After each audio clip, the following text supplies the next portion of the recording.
안녕하세요, 헌터입니다. 오늘 분석해볼 기업은 카카오입니다. 자, 카카오는 이제 월봉으로 보시게 되면 과거에 코로나가 발생을 하면서 비대면 관련주로 여겼고 2만원짜리 기업이 17만원을 넘기는 대성과를 이뤄냈습니다. 하지만 지금은 4분의 1 토막이 더 나면서 4만원까지 내려온 상황이 되겠고, 자, 2년 넘게 조정이 계속해서 좀 이루어지고 있는 현재 상황이 되겠습니다.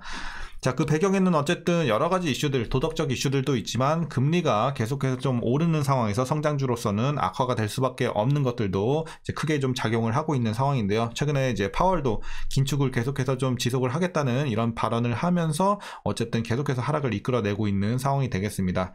자, 이런 상황에서 주가가 앞으로 계속해서 좀 흘러내릴 것인지, 그리고 반등을 해준다면 언제쯤 반등을 할 수 있을지 분석을 통해서 알아보도록 하겠고요.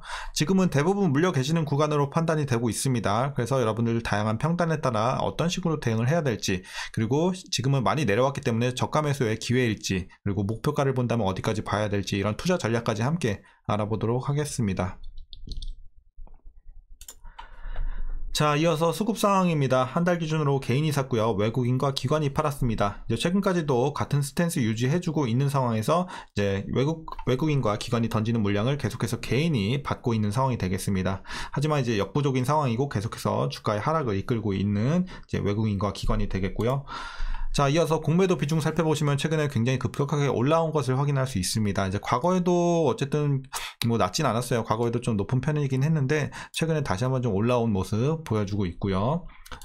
자, 다만 대차 잔고를 보시게 되면, 자, 오히려 3개월 전 대비해서는 좀 내려오긴 했어요. 자, 2300만대에서 1900만대까지 좀 내려왔고, 차트로 보시게 되면 요런 흐름입니다. 그래서 일단 최근에 다시 한번 좀 매매 비중이 올라오는 모습이긴 하지만, 일단 대차 잔고는 안정적으로 내려가고 있는 상황이기 때문에 이제 당장에 걱정할 건 없어 보이긴 합니다. 하지만 이제 대차 잔고가 다시 한번 증가세를 보여주는지는 조금 더 지켜볼 필요가 있어 보입니다. 자, 이렇게 정리하겠고, 자, 이어서 재무제표 분석 시작해 보도록 하겠습니다. 2018년도 매출부터 보시게 되면요. 자, 2조 4천, 3조, 4조 1천, 6조 1천, 7조 1천, 8조 3천까지 매년 우상향하고 있습니다. 그래서 매출은 매년 올라가고 있는 점은 좋아 보이고요.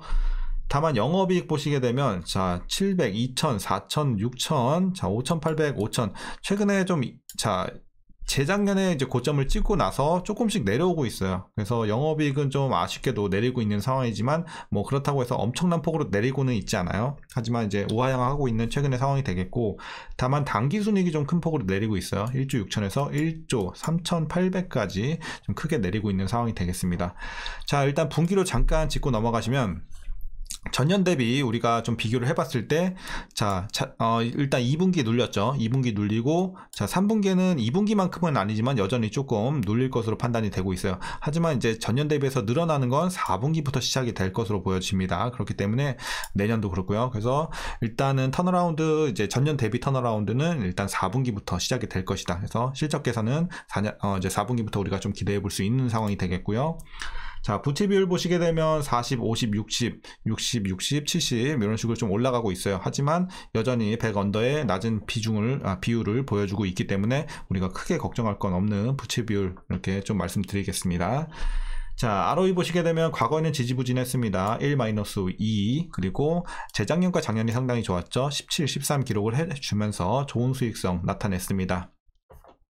자, 하지만 실적 악화가 계속됐고 올해 2.8까지 큰 폭으로 내리면서 수익성은 정말로 많이 안 좋아진 이제 현재 상황이 되겠습니다. 자, 그리고 뭐 EPS 주당 순이익도 마찬가지 흐름으로 보시면 되겠습니다. 우하향하고 있는 최근의 상황. 자, 그리고 올해 배당은 작년과 비슷한 수준인 59원 기대가 되고 있고요. 자, 현재 종가 기준으로 계산을 해봐도 배당 수익률은 0.14% 정도밖에 나오지 않습니다. 그렇기 때문에 그냥 배당은 없다고 생각하시면 될 것 같고요.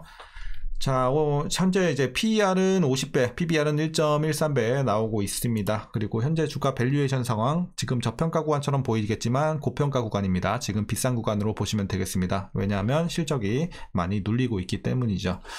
자, 그래서 이렇게 좀 말씀드리겠고요. 이어서 동사 관련 이슈 한번 살펴보도록 하겠습니다. 자, 지금 이렇게 카카오의 실적이 계속해서 악화가 되고 있는 상황에서 투심 회복이 좀 쉽지 못하게 진행이 되고 있는 상황입니다. 자, 지금 시점에서 중요한 건 뭐냐면 일단 헬스케어 그리고 생성형 AI 등 이런 미래 사업의 성과 입증이 이제 관건이 될 것으로 보여지고, 여기서 좋은 성적을 이룬다면 주가도 다시 한번 반등을 해줄 수 있는 좀 이런 계기가 되겠죠. 자, 그럼 먼저 카카오 헬스케어의 경우 덱스콤, 노보 노디스크 등과의 협업으로 건강관리 플랫폼으로 도약한다는 계획을 세우고 있는데요. 우선 당뇨 부분에 집중을 해서 디바이스를 자체 플랫폼 파스타에 연동시켜 사업 진행을 계획 중에 있습니다. 이제 국내는 디바이스 유통 수준으로 가겠지만 구독 서비스의 저항이 낮은 북미 지역은요, 추후 구독 비즈니스 모델도 계획을 하고 있으니까 참고하시면 될 것 같습니다. 자, 그리고 카카오는 이르면 이번 달 안에 생성형 AI인 코 GPT 2.0을 공개할 것으로 보여지고 있습니다. 카카오 AI는 카카오톡 대화 내 삽입되는 생성형 AI 봇 형태가 될 전망이고요. 생성형 AI 경우 경쟁사 대비 비용의 투입이 좀 적은 것으로 추정이 되고 있어서 이런 부분은 그래도 리스크가 좀 적은 것으로 판단이 되고 있습니다. 자, 그래서 이런 부분은 향후 모멘텀이 될 수는 있는데 좀 아쉽다고 이제 짚고 넘어가자 하면은 일단은 좀 늦었어요. AI 관련해서 좀 출시가 늦었고, 이제 다른 기업들은 AI를 시작한 지 좀 꽤 됐는데 이제 좀 후발주자로 나선다는 점은 좀 아쉽지 않나. 그래도 여전히 이제 향후의 모멘텀으로는 자리 잡고는 있다, 이렇게 보시면 되겠습니다. 자, 그리고 카카오톡 개편으로 광고 지면 확대가 기대되는 점은 긍정적으로 보여지고 있습니다. 카카오톡은 올해 하반기부터 점차적으로 개편이 시작이 됐고 이미 펑 기능이 업데이트가 됐습니다. 그래서 펑이 뭐냐면 24시간 후에 자동으로 사라지는 콘텐츠를 원하는 대상에 노출하는 이런 기능인데요. 그래서 펑 기능이 업데이트가 됐고 이제 앞으로도 좀 광고 지면 확대가 기대가 되고 있다, 이렇게 보시면 되겠습니다. 자, 그럼 이제 마지막 내용입니다. 카카오는 성장의 기반이었던 지인관계를 넘어선 확장을 통해 새로운 톡비즈 사업을 발굴할 것으로 전망이 되고 있습니다. 올해 10월 베타 서비스를 오픈할 동네 소식 서비스가 그 중에 하나고요. 최근 업데이트를 통해 선보인 앞서 말씀드린 이 펑 있죠? 이 펑 기능 등 이런 체류 시간 증대를 위한 여러 가지 노력이 이어지고 있으니까 기대를 해보면 좋을 것 같습니다. 자, 이제 최근의 이슈는 여기까지 말씀드리겠고요. 이제 마지막으로 투자 전략 말씀드리면서 영상 마치도록 하겠습니다. 자, 그럼 먼저 신규 진입 관점에 있어서는 반대 의견 드리도록 하겠습니다. 지금 일단 주가가 많이 내려와서 이런 부분은 메리트가 좀 생긴 건 맞지만 여전히 비싼 구간에 있고 실적이 개선되어야 되는 부분에 있기 때문에 지금은 여전히 하락세가 조금 더 진행이 될 것으로 판단을 하고 있습니다. 거기다가 아까 말씀드린 것처럼 금리 인상이 계속해서 높게 좀 이제 긴축 기조가 계속해서 유지가 될 것으로 판단이 되고 있는 상황에서 여전히 지금 올라갈 모멘텀이 조금 부재하지 않나, 이렇게 판단을 하고 있습니다. 그러니까 재료 자체는 나쁘지 않아요. 아까 말씀드린 것처럼 재료 자체 뭐 AI도 그렇고 뭐 이런 지명 광고 그리고 뭐 새로운 사업들 이런 것들도 괜찮게 일단 다가오고는 있지만 확정 이런 이슈가 아니잖아요. 그러니까 앞으로 기대가 된다 정도이기 때문에 이렇게 우리가 상승을 좀 크게 이끌어낼 만한 모멘텀으로는 우리가 보기는 좀 힘든 상황입니다. AI도 좀 늦었고요. 그렇기 때문에 이런 부분에 있어서 신규 진입을 좀 자제해 주시는 게 좋을 것 같고, 오히려 주가가 더 많이 내려간다면 그때 한번 고려해 볼 수는 있겠지만 지금은 여전히 좀 비싼 구간으로 판단을 하고 있습니다. 자, 그래서 이제 신규 진입은 이렇게 좀 자제해 주시는 게 좋을 것 같다 말씀드리겠고요. 보유자분들 어떤 식으로 대응하시는지 이제 말씀드리도록 하겠습니다. 먼저 목표가 말씀드릴게요. 먼저 목표가, 자, 지금 증권사들은 뭐 6만원 후반에서 7만원까지 보고 있는데 저는 조금 더 보수적으로 보고 있습니다. 자, 6만원까지 저는 보고 있어요. 그래서 지금 당장의 재료로는 더 위에까지 보는 건 좀 무리지 않나, 그래서 6만원까지만 좀 보수적으로 저는 보고 있고, 이제 문제는 물린분들인데 물린분들 평단이 굉장히 다양할 거란 말이죠. 뭐 10만원 위에 계신 분들도 계실 테고 최근에 들어가서 뭐 4만원, 5만원, 6만원 계신 분들도 계실 텐데, 일단은 먼저 최근에 들어가신 분들 4만원대에서 5만원대에 계신 분들 평단이 그쪽에 계신 분들은 지금 제가 봤을 때 손절하는 것도 나쁘지 않다고 생각을 합니다. 그래서 올라갈 때까지는 시간이 지금 꽤 걸릴 것으로 보여지고 있고 당분간 또 하락이 계속해서 더 진행될 수 있는 상황이기 때문에 여러분들 지금 손절하는 것도 저는 나쁘지 않다, 이렇게 보고 있고요. 이제 물론 각자 평단에 따라서 그리고 어떤 투입된 금액이 다 다르기 때문에 그런 거에 따라서 좀 다르겠지만 이 정도면 내가 감수하고 나올만 하다 하시는 분들은 손절하는 것도 저는 추천을 드립니다. 자, 그래서 4, 5만원대 이렇게 말씀드리겠고, 웬만하면 6만원 밑으로 평단 맞춰주시면 좋겠지만 사실상 여러분들 막 위에서 들어가신 분들은 6만원까지 빼기가 쉽지는 않겠죠. 현금을 뭐 엄청나게 가지고 계신 분들 아니라면. 그래서 사실상 6만원 밑으로 빼줄 수 있는 분들은 베스트긴 한데 여기까지 못 빼겠다 하시는 분들은 웬만하면 그래도 8만원까지는 좀 맞춰주시는 게 좋아요.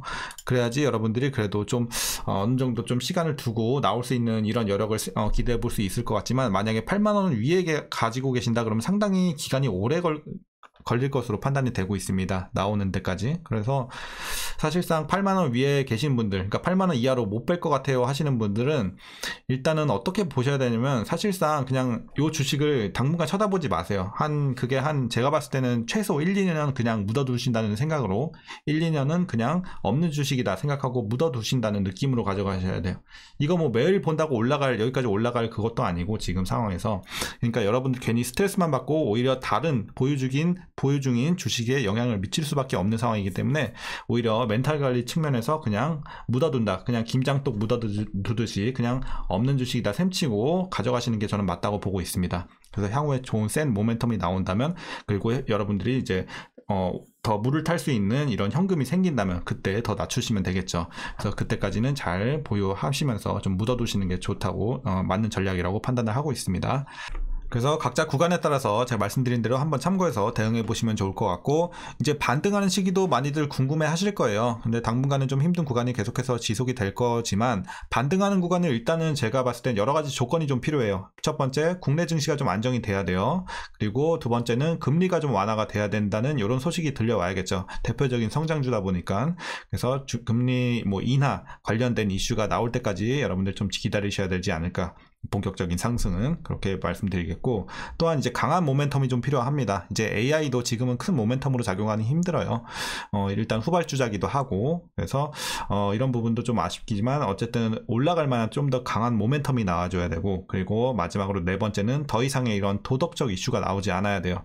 그동안 수도 없이 많은 이런 임원진들부터 시작해서 동네 상권부터 시작해서 수도 없이 도덕적 이슈가 나왔잖아요. 이런 것들이 이제 더 이상 나오면 안 됩니다.